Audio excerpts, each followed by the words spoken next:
আমি আছি ঝিনাইদহ ২ সংসদীয় এলাকার বাসুদেবপুর বাজারে। আসন্ন ত্রয়োদশ জাতীয় সংসদ নির্বাচনে প্রার্থীদের কাছে চায়ের আড্ডায় থাকা মানুষের প্রত্যাশার কথা জানব।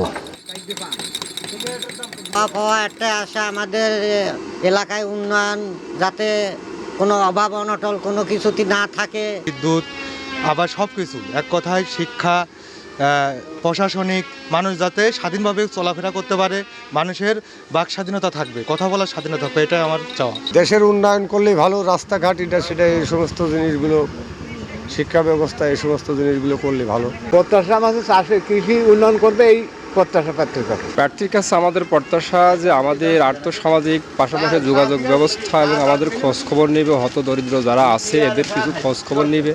আমরা আর কি দেখে দেবো, আমরা সব দিকে দেখে উন্নয়ন বা যে ভালো কিছু করবে বা তার প্রতি একটা আশা আছি, হয়তো সে ভালো কিছু করতে পারবে, সেই মর্মে আমরা তার দিকে ভোটটা দেবো।